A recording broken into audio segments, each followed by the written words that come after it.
Boa noite, meus irmãos. Creio que hoje é um momento inédito no meu ministério aqui em Montes Claros, que eu não vou usar lenço. Não estou, acho que, suando na testa, e nem meus óculos estão embaçados, então será uma pregação sem lenço. Queridos, abramos a palavra de Deus no Evangelho do nosso Senhor segundo Mateus, no capítulo 5, para lermos mais uma vez o que o Senhor Jesus declara no Sermão da Montanha, nos versículos 17 a 20. Na semana passada nós já tivemos a oportunidade de ouvir a exposição dos versículos 17 e 18, e hoje veremos os versículos 19 e 20. No entanto, eu farei a leitura de toda a seção, de toda a perícope do texto, para entendermos a linha de exposição do nosso Senhor Jesus. Evangelho segundo Mateus, capítulo 5, verso 17 a 20. Diz assim o Espírito Santo à igreja: Não penseis que vim revogar a lei ou os profetas. Não vim para revogar, vim para cumprir. Porque em verdade vos digo, até que o céu e a terra passem, nem um i ou um tio jamais passará da lei, até que tudo se cumpra. Aquele, pois, que violar um destes mandamentos, posto que dos menores, e assim ensinar aos homens, será considerado mínimo no reino dos céus. Aquele, porém, que observar os mandamentos e ensinar, esse será considerado grande no reino dos céus. Porque vos digo que se a vossa justiça não excederem muito a dos escribas e fariseus, jamais entrareis no reino dos céus. Queridos irmãos, os dois primeiros versículos, conforme já trabalhamos na semana anterior, falam sobre a maneira como Jesus cumpriu a lei. E aqui Jesus quer ensinar a cada um de nós, seus discípulos, seus filhos do seu Pai, cidadãos do seu reino, qual a nossa missão e a maneira como devemos cumpri-la.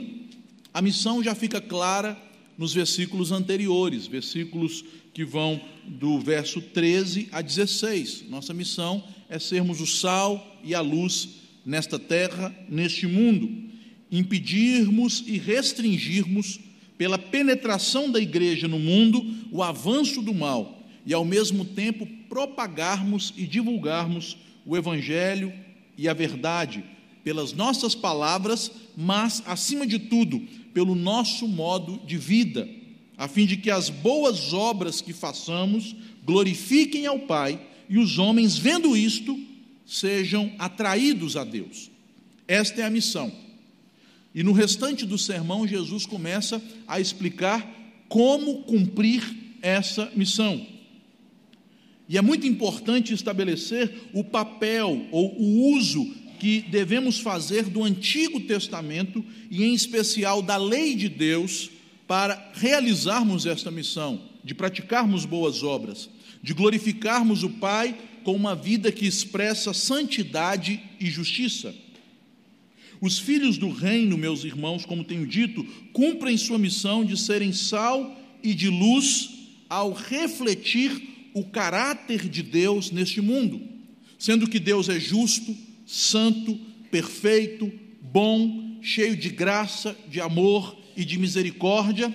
Estes mesmos atributos de Deus devem adornar a nossa vida, pela maneira que falamos, pela maneira que pensamos, pela maneira que vivemos, enfim, por nossa prática. Cristo passa aqui no versículo 17 a 20, como eu tenho falado, a explicar como os filhos do reino cumprem sua missão, pela prática da justiça e fazendo boas obras. E dois princípios fundamentais são aqui estabelecidos. Nos versículos que já vimos, versículos 17 e 18, nós temos o ensino do Evangelho do Reino para os discípulos, demonstrando que este Evangelho está em absoluta harmonia com o Antigo Testamento. Jesus não revoga o Antigo Testamento, Jesus cumpre o Antigo Testamento. O Antigo Testamento é tão palavra de Deus quanto o Novo Testamento. Não há primazia do Novo sobre o Antigo, mas há um cumprimento que acontece no Novo daquilo que já foi predito, prometido, estabelecido no Antigo Testamento. Como colocou o grande teólogo Agostinho de Hipona, chamado de Santo Agostinho pela Igreja Romana, que o Antigo Testamento tem em si, de forma latente, o Novo Testamento. E no Novo Testamento nós vemos de forma clara e patente o Antigo Testamento. Há um elo e uma ligação, porque o mesmo Cristo que aparece no Antigo Testamento sob a forma de profecias, de figuras e de símbolos, o mesmo Cristo que falou através dos profetas e que se colocou como tema dos profetas em meio às sombras, é o Cristo que revela de forma clara todas as verdades do Antigo Testamento, agora no Novo Testamento. Portanto, meus irmãos, o Antigo Testamento é palavra de Deus, é Escritura, e tudo o que ele diz deve ser cumprido. Os discípulos de Jesus têm que saber isso claramente. A graça não anula a lei. Na verdade, a graça cumpre a lei. A graça não está em oposição ao Antigo Testamento. Pelo contrário, a graça confirma o Antigo Testamento. O Evangelho, ele aparece já no Antigo Testamento. Este é o primeiro princípio fundamental. Agora, nos versículos 19 e 20, nós vemos um segundo princípio, que a doutrina de Jesus, embora esteja em absoluta harmonia com o Antigo Testamento, ela está, ao mesmo tempo, em total dissonância com os ensinamentos da tradição judaica, dos fariseus e dos escribas. Jesus quer mostrar para os seus discípulos naqueles dias que ele é fiel à Bíblia, à palavra de Deus, ao Antigo Testamento, mas que ele não pode admitir as tradições dos homens que deturpam a palavra de Deus. Ele está em absoluta consonância com o Antigo Testamento, mas em dissonância com os ensinamentos das tradições dos judeus. Cristo então faz aqui duas coisas. Ele dá um ensinamento positivo sobre o Antigo Testamento e o papel da lei na vida cristã. E em seguida ele combate e critica os pontos de vista errados dos falsos mestres que distorcem as Escrituras. E é algo muito importante notarmos isto aqui. Eu, como pastor, às vezes sou criticado. Pastor, não fale mal de outra doutrina, de outra igreja. Talvez algum discípulo chegava para Cristo: Cristo, não fala mal dos fariseus, não. Senhor, não fala dos saduceus, não. Cristo demonstra claramente, meus irmãos, que o papel dele como mestre do seu povo e daqueles mestres que o seguem não é apenas ensinar a verdade, mas também combater o erro. Não se enganem, é impossível ser fiel às Escrituras e ao mesmo tempo ser politicamente correto. A fidelidade às Escrituras muitas vezes nos chamará à responsabilidade de combater, demonstrar e refutar os erros, com todo respeito às pessoas, mas com maior respeito a Deus e a sua verdade. E Jesus está fazendo isso. Lembrem-se, meus queridos irmãos, que nos dias de Jesus, os escribas e fariseus gozavam de grande proeminência entre o povo. Eles tinham escolas de mestres, chamadas escolas rabínicas, onde os jovens aprendiam aos pés destes mestres, escribas e fariseus, a serem doutores da lei. Jesus não foi membro de uma dessas escolas. Ele era um mestre que aprendeu sua sabedoria do próprio Espírito que o encheu e dos seus estudos da palavra de Deus, porque a Bíblia nos diz que Jesus crescia em estatura, em sabedoria e em graça. Foi pelo poder do Espírito e pelo estudo do Antigo Testamento que ele tinha a doutrina da verdade. E agora, com a verdade para ser pregada, ele não pode simplesmente fazer vistas grossas, não fazer conta, deixar quieto, deixar de lado o erro. É necessário não apenas ensinar o correto. É também, muitas vezes, e isso é um pouco desagradável, mas também é necessário apontar para o erro e refutá-lo. E é o que Jesus faz aqui nos versos 19 e 20, e ele fará por todo o capítulo 5 e 6 e até a primeira parte do capítulo 7. Todos estes outros versículos devem ser lidos à luz de uma refutação que Jesus faz ao ensino dos escribas e fariseus, a sua doutrina que distorce o Antigo Testamento e a revelação de Deus. Nós observamos, portanto, nestes dois versos 19 e 20, de que maneira o filho do reino, o cidadão do reino, os crentes, cumprem a lei de Deus. Nos versos 17 e 18, nós vimos como Cristo cumpriu a lei. E percebam, meus irmãos, que Cristo cumpriu a lei e os profetas. Isso significa que ele cumpriu a totalidade do Antigo Testamento. Nós temos uma relação apenas com o mandamento e não com a lei e os profetas, porque eu gostaria que entendêssemos que a obrigação do cristão é cumprir a lei moral de Deus e não todo o Antigo Testamento. Jesus cumpriu todo o Antigo Testamento porque ele é o cumprimento das profecias, ele é o cumprimento dos símbolos e de todas as leis cerimoniais que apontavam para ele. Ele é o cumprimento também das leis judiciais de Israel, porque ele é o verdadeiro rei do seu povo e o verdadeiro Israel de Deus. E ele também cumpriu a lei moral, em perfeita obediência ativa e, acima de tudo, ao receber a pena da lei moral, em sua obediência passiva, sofrendo a morte de cruz por causa da lei. Cristo cumpriu todo o Antigo Testamento, para que nós, os seus servos, os cidadãos do seu reino, os filhos deste reino, possamos cumprir a lei de Deus, a lei moral de Deus. E a primeira maneira como nós, cidadãos do reino, filhos do reino, cumprimos a lei, nós cumprimos por recebermos os méritos da obra de Cristo. Percebam, meus irmãos, que essa digressão, esse parêntese que Jesus faz, pulando de uma aplicação direta para os crentes, para falar a respeito da sua obra, não é em vão, nem acidental. Cristo precisa fazer isto para que entendamos que os crentes só são sal e luz e só podem exercer esta missão e tarefa por causa daquilo que Cristo fez por eles. É pelos méritos da obra de Cristo que somos habilitados com poder, com graça, para cumprir a vontade de Deus. Jesus está aqui nos ensinando nessa transição do verso 18 para o 19, qual a relação do crente com os mandamentos, com a lei de Deus. Nós sabemos, queridos irmãos, conforme o testemunho do Novo Testamento, da própria Escritura, como diz o apóstolo Paulo em várias partes, como em Romanos 6, em Gálatas capítulo 3, que o crente não está mais debaixo da lei, mas isso não quer dizer que ele não tenha mais que cumprir a lei. Cristo se colocou sob a lei, debaixo da lei. Gálatas 4:4. Na plenitude dos tempos, Deus enviou o seu Filho, nascido de mulher, nascido sob a lei, debaixo da lei. Filipenses capítulo 2, a partir do verso 5, que Cristo se humilhou, se fazendo como um servo, obediente em tudo à lei, até a morte e morte de cruz.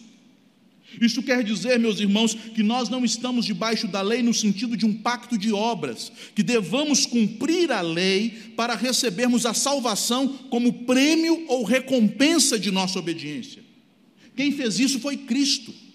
Cristo, como segundo, último e perfeito Adão, se colocou debaixo da lei, cumprindo-a cabalmente para receber o prêmio da lei, que é a vida eterna. E esta vida que ele recebeu por seus méritos, ele entregou na cruz, para que pela sua morte tenhamos vida, e vida em abundância. Nesse sentido apenas o crente não está debaixo da lei. Não estamos mais debaixo da obrigação de cumprir a lei para obter a salvação, nem debaixo da maldição da lei, por causa de algum pecado que possamos ter por transgredir os mandamentos de Deus. Todavia, queridos irmãos, devemos nos lembrar, muitos se equivocam neste ponto, ao interpretar incorretamente as palavras do apóstolo. Não estarmos debaixo da lei não significa que estamos isentos da lei como regra de vida. Então eu não estou debaixo da lei, eu posso adulterar, posso matar, posso mentir, posso blasfemar, posso transgredir e negligenciar o culto a Deus? De maneira nenhuma. Não estamos debaixo da lei, e é importante frisar isto, para cumpri-la como modo de salvação. Nem estamos debaixo da lei por causa da maldição do pecado que pesa sobre aqueles que ainda não foram remidos pelo sangue de Cristo. No entanto, a lei permanece como uma regra de vida para os crentes. Cristo cumpriu toda a lei, todos os tipos da lei. A lei cerimonial, os ritos, o culto, todas as cerimônias do templo, tão bem estabelecidas, principalmente em Êxodo, Levítico e Números, todas elas apontaram para Cristo, e Cristo as cumpriu. Como também já disse, a lei judicial, a lei da teocracia de Israel, foi perfeitamente cumprida e obedecida por ele, quando esteve na terra, e agora como rei do povo de Deus. Mas a lei moral, que está resumida nos dois grandes mandamentos: amarás o Senhor teu Deus de todo o teu coração, de toda a tua alma, de todo o teu entendimento e força, e amarás ao teu próximo como a ti mesmo. Esta lei é eterna e deve ser cumprida por todos os homens, independentemente de serem crentes ou não, e cada um será julgado por esta lei. Este é o padrão do julgamento de Deus. Cristo também cumpriu perfeitamente a lei moral, obedecendo à lei do Senhor, sacrificando-se pela penalidade dessa lei do Senhor, para que esta lei moral seja agora eficaz na vida dos crentes. A palavra de Deus nos mostra, meus irmãos, que esta lei moral de Deus, ela tem 3 usos para o crente. Em Gálatas 3,19, em Romanos 7,13, o apóstolo Paulo, nestes 2 textos da Bíblia, nos diz que a lei veio por causa do pecado, da transgressão, e eu não teria conhecimento do pecado se não houvesse uma lei que dissesse: não cobiçarás. A lei, portanto, tem como finalidade primeira mostrar-nos quão pecadores somos, quão distantes estamos do padrão de perfeição e de santidade que é o caráter do nosso Deus. Mas a lei não nos deixa em desespero, ela não tem uma função de salvar, ela tem uma função de um exame. Ninguém faz um exame pensando que vai ficar curado. Eu estou com uma doença gravíssima, vou fazer uma ressonância e ficarei bom. Tem sentido isso? Os exames não curam, os exames apenas aprofundam o diagnóstico, deixam-no mais exato e claro.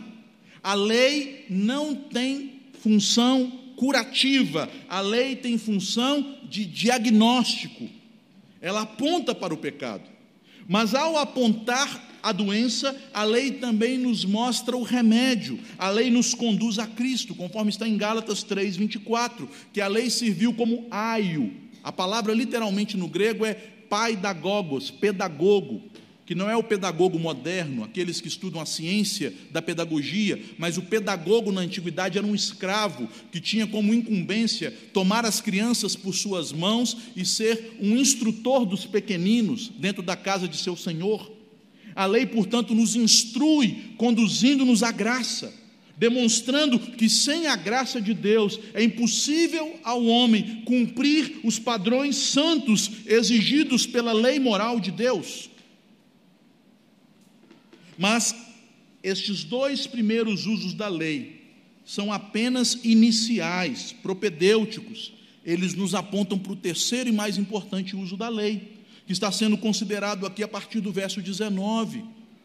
A necessidade de ensinar e praticar, observar os mandamentos de Deus. A lei, portanto, é um guia para a vida reta, para uma vida em santificação.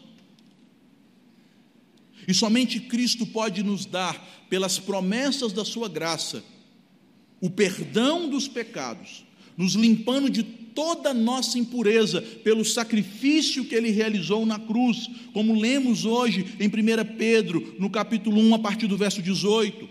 Infelizmente, nossos cânticos estão cada vez mais pobres teologicamente e mais antibíblicos.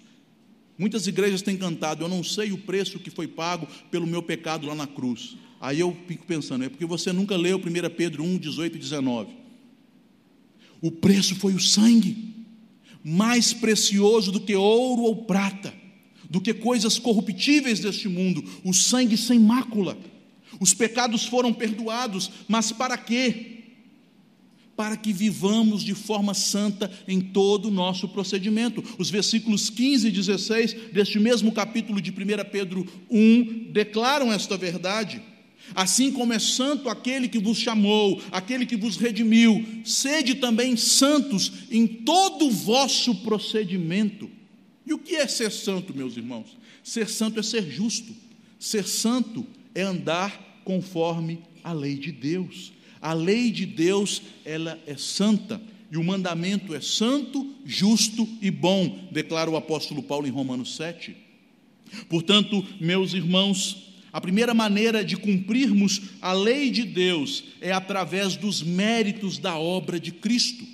Cristo nos purifica com o seu sangue, e Cristo nos dá o seu Espírito, para que pelo seu Espírito cumpramos a sua lei.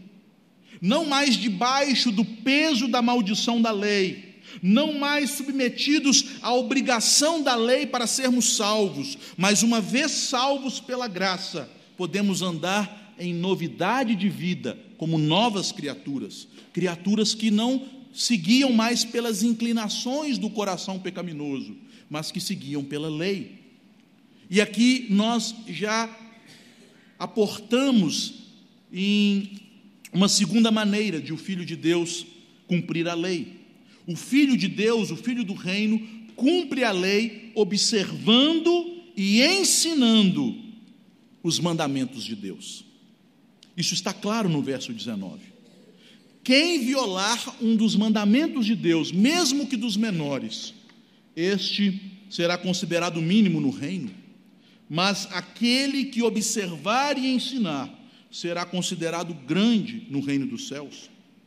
Queridos irmãos, há em nossa época, já há um bom tempo, um equívoco terrível sobre o que é a graça de Deus. Nós temos tido uma visão limitada e parcial da graça. Achamos que a graça de Deus é simplesmente o dom imerecido da salvação por meio da morte de Cristo. Isto é verdadeiro? Sim, mas é limitado e parcial. E uma verdade parcial se torna em mentira. O que é uma mentira? Não é o oposto da verdade. O oposto da verdade não é mentira, é a falsidade. A mentira, na verdade, é algo correto, mas que é dito com exageros ou parcialidade, com aumento ou supressão. O propósito da graça não é apenas nos redimir pelo pagamento da culpa do nosso pecado através da obra da cruz, mas o propósito da graça vai além. Se os irmãos abrirem a sua Bíblia em Efésios 1, versículo 4 em diante, nós temos ali o propósito da graça sendo explanado nesta belíssima oração de louvor do apóstolo Paulo. O apóstolo Paulo declara no versículo 4 que Deus nos escolheu em Cristo antes da fundação do mundo para sermos santos e irrepreensíveis. O propósito da graça, portanto, não termina com o perdão dos pecados, começa com o perdão dos pecados. Deus quer que sejamos santos e irrepreensíveis perante Ele. O mesmo apóstolo, inspirado pelo Espírito Santo de Deus, declara em Romanos, no capítulo 8, no versículo 28, no versículo 29, que aquele que de antemão nos conheceu, este também nos predestinou para sermos tal como Cristo é, para sermos conforme o seu Filho, de modo que Cristo seja o primeiro entre muitos irmãos. O propósito da graça, portanto, é nos capacitar a cumprir a lei de Deus. O grande pregador inglês, Lloyd Jones, comentando esses versículos, em seu livro sobre o Sermão da Montanha, ele faz uma pergunta: no que consiste a graça? E ele então responde: a graça consiste naquele maravilhoso dom de Deus, que tendo libertado o indivíduo da maldição da lei, primeira parte da obra, a remissão dos pecados pelo sangue de Cristo. Continua Lloyd Jones: agora dá-lhe forças para observar a lei, para ser reto, assim como Cristo era reto, porquanto ele guardou a lei com toda a perfeição. Lloyd Jones acrescenta: a graça é aquilo que me impulsiona a amar a Deus de todo o coração. E se eu amo verdadeiramente a Deus, então o meu grande desejo é observar os seus mandamentos, porque Cristo disse: aquele que tem os meus mandamentos e os guarda, este é o que me ama. E o que me ama será amado pelo meu Pai. E eu e meu Pai nos manifestaremos a Ele e o amaremos. O propósito da lei, meus irmãos, é nos unir a Deus em amor. E para sermos amados por Deus, como o próprio Cristo diz, precisamos andar em retidão. Deus nos ama por meio de Cristo, do Cristo que nos reveste da sua justiça, do Cristo que nos faz andar em novidade de vida. Infelizmente temos ouvido no evangelicalismo uma falsidade que não se fundamenta em nenhum texto bíblico. Em João 14, 21, Jesus não diz que Ele ama as pessoas, mas Ele diz: eu os amarei se eles guardarem a minha lei. Pessoas que vivem em pecado não são amadas por Jesus. Isso é duro, mas é o que a Bíblia diz. É o que Cristo disse. Quando nós falamos para alguém que vive uma vida em pecado, afastado de Deus, que Deus o ama, que Cristo ama, estamos mentindo. E Deus não abençoará esse tipo de evangelismo.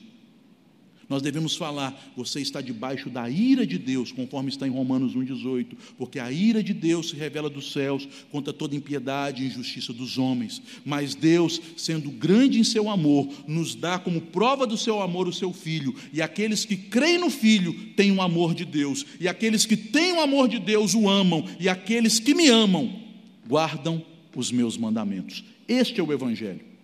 Percebam, meus irmãos, que podemos retirar apenas uma proposição, apenas uma verdade, e ao isolarmos esta verdade do resto, nós produzimos uma heresia, produzimos um desvio do ensinamento bíblico. Eu creio que estas palavras que acabei de falar podem ser escandalosas para algum, podem soar estranhas nos seus ouvidos, mas eu te desafio, com a graça do Senhor, em mansidão, como pastor desta igreja, analise a palavra de Deus.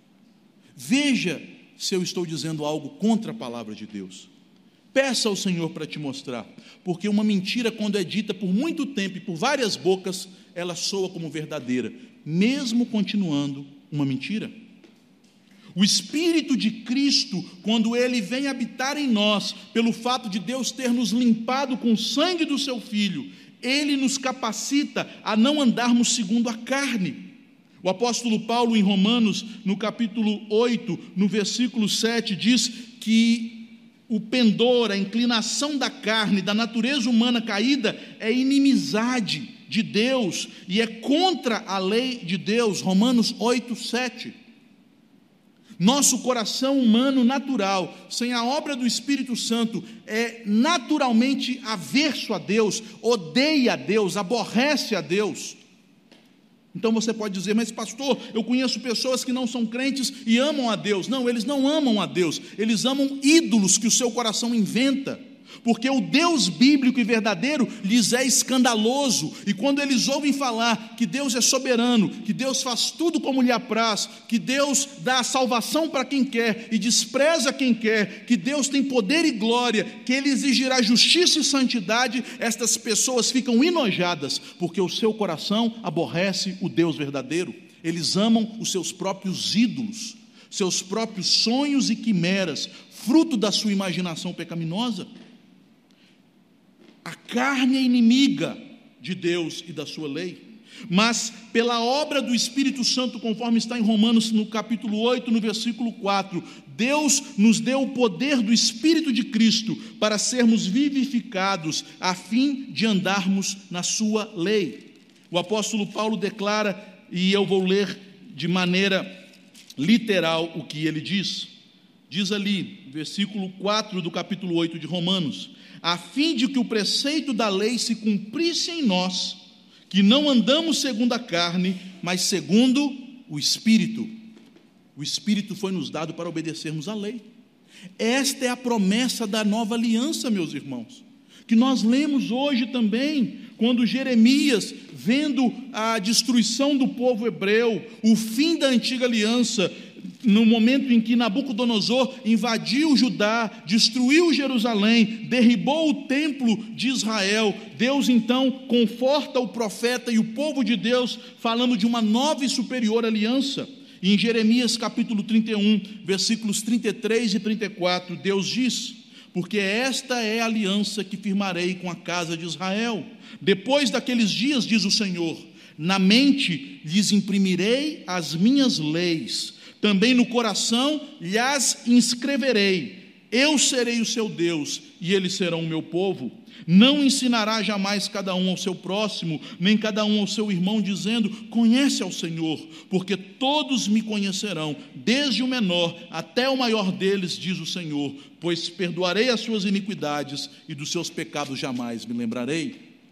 A promessa da nova aliança é nos dar o Espírito, e pelo Espírito as leis de Deus serem escritas nas tábuas do nosso coração. É o mesmo que declara o profeta Ezequiel em Ezequiel 36, versículos 26 e 27, que Deus derramaria água pura para purificar o seu povo, daria o Espírito Santo para que eles andassem em seus mandamentos, tiraria o coração de pedra e colocaria um coração de carne, submisso e voluntário à lei do Senhor.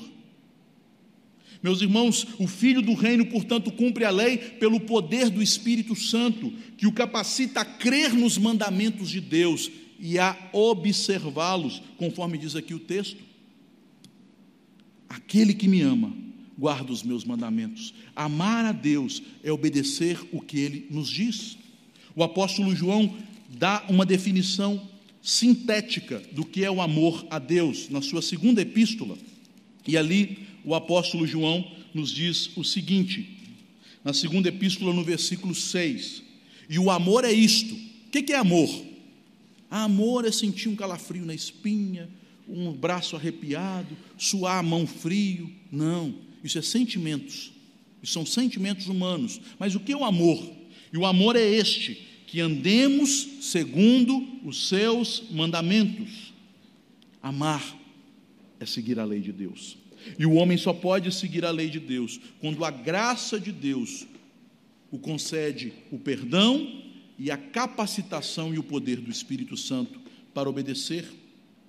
Percebam, meus irmãos, que Jesus, ao falar do ensino da lei e a violação da lei, demonstra que o sucesso do ministério dos mestres do Novo Testamento no reino de Deus não se encontra pelo número de adeptos, pela quantidade de convertidos, mas o sucesso do ministério e os galardões celestiais serão dados pela fidelidade no ensino e na prática da lei de Deus. E parece que ser óbvio isso, porque é muito mais fácil alargar as portas e encher os templos, diminuindo a pregação e aumentando as danças, aumentando o entretenimento, aumentando as músicas, aumentando o emocionalismo, eivando as pregações de autoajuda e ensinando o povo a descumprir a lei de Deus e ao mesmo tempo confortando com palavras positivas que não passam de mentiras, como os falsos profetas dos dias de Jeremias que diziam: paz, paz, quando não há paz. Não podemos esperar bênçãos da parte de Deus, nem presentes e nem futuras, se formos crentes negligentes aos seus mandamentos. Chegamos então ao versículo 20, e ali Jesus nos fala da terceira maneira que o Filho do Reino cumpre a lei de Deus. E o Filho do Reino cumpre a lei observando, esse é o ponto 2. O Filho do Reino cumpre a lei excedendo a justiça dos escribas e fariseus. Meus irmãos, quem eram os escribas e fariseus? Aqui Jesus coloca dois tipos de pessoas e ele geralmente une como se eles fossem um grupo só, o que não eram. Escribas eram mestres, doutores, eles tinham a função de serem tradutores, intérpretes da lei. Eram homens extremamente versados, profundos conhecedores do Antigo Testamento, homens que passavam sua vida dedicados a lerem, a entenderem, a traduzirem e a explicarem o texto bíblico. Profundos conhecedores. E os fariseus? Os fariseus, por seu turno, eram uma seita judaica chamada os separatistas, ou separados, que se consideravam os mais fiéis cumpridores e praticantes de toda a lei de Moisés. Jesus, então, ao colocar lado a lado estes dois grupos, que na tradição judaica não estavam juntos, mas quem os junta aqui é Jesus, ele quer mostrar que nossa justiça, como filhos do reino, deve exceder o conhecimento dos escribas e a prática dos fariseus. Esta é a ênfase. Meus irmãos, nós também temos visto um equívoco constante a respeito de quem eram estes escribas e fariseus, porque quando Jesus denuncia a hipocrisia religiosa deles, nós interpretamos ou tendemos a interpretar essa hipocrisia como falsidade, como se eles fossem pessoas falsas, como se os escribas e fariseus fossem pessoas que vestiam suas vestes talares, que entravam no templo, faziam seus cultos e saíam dali para entrarem em antros de perdição, se embriagarem até alta noite e viver uma vida profana, mundana, pecaminosa. Mas, meus irmãos, a Bíblia nos dá testemunho em Romanos, no capítulo 10, versículo 2, que eles, quanto a Deus, eram zelosos. Eles não eram falsos. A hipocrisia deles não era caracterizada por falsidade, por duas caras. Na verdade, esta hipocrisia consistia em cegueira, em auto-engano, conforme fica muito claro na exposição que o apóstolo Paulo faz em 2 Coríntios, no capítulo 3, sobre o fato de eles terem suas vistas tapadas, para não entenderem o real sentido do Antigo Testamento. Eles eram religiosos sinceros, zelosos, extremamente dedicados ao estudo da palavra, à prática da palavra, mas auto-enganados. Viviam num auto-engano, não percebiam seu próprio erro e equívoco. Portanto, meus irmãos, Jesus, ao colocar este verso 20, ele não facilita as coisas para nós. Ele, na verdade, as torna ainda mais difíceis, porque era muito difícil ser um escriba, era muito difícil ser um fariseu. O apóstolo Paulo testemunha sobre a sua vida como fariseu, principalmente na carta aos Filipenses. Também em Gálatas ele declara o seu preparo para se tornar um fariseu, estudando a lei de Deus exaustivamente aos pés do maior mestre daquela época, o rabino Gamaliel. Não era fácil.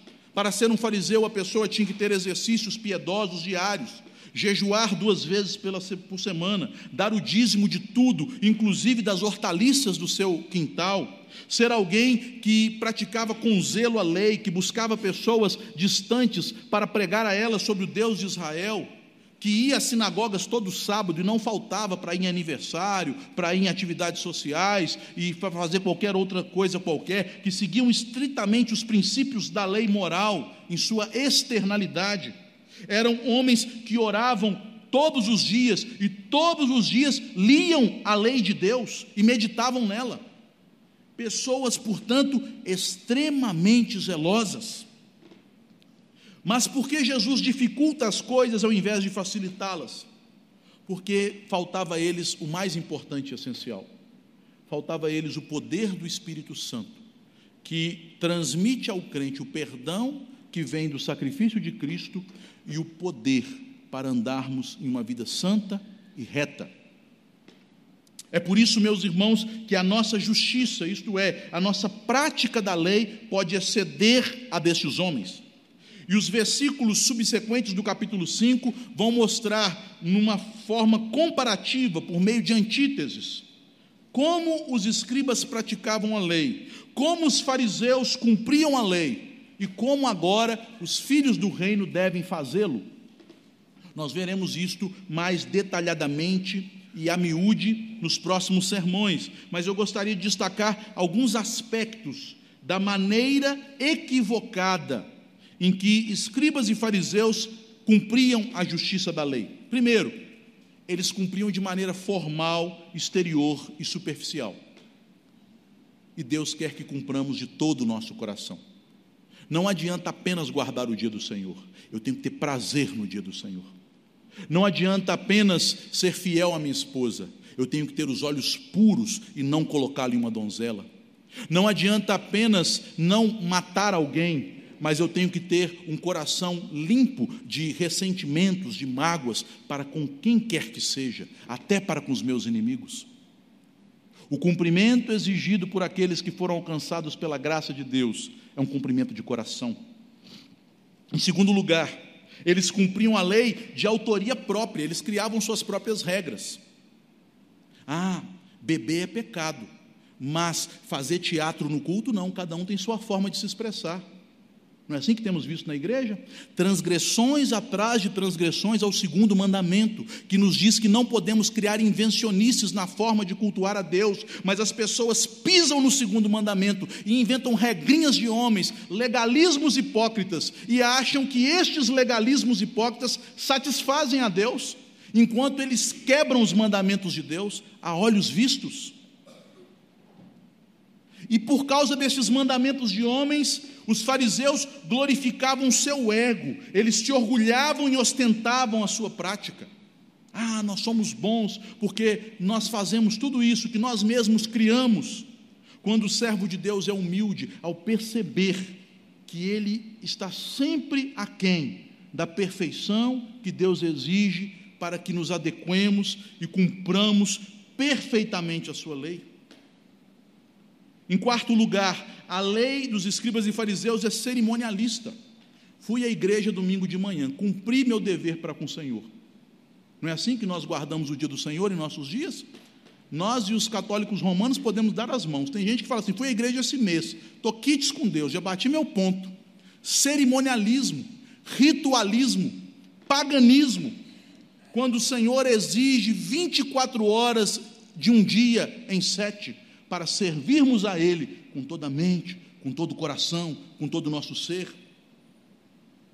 E por fim, os fariseus cumpriam a lei de maneira autocentrada e egoísta, para satisfazerem a si mesmos, para considerarem que estavam ganhando pontinhos na cartilha de Deus, que eram mais aceitáveis diante de Deus pela maneira como viviam, ou então por medo da condenação e do inferno.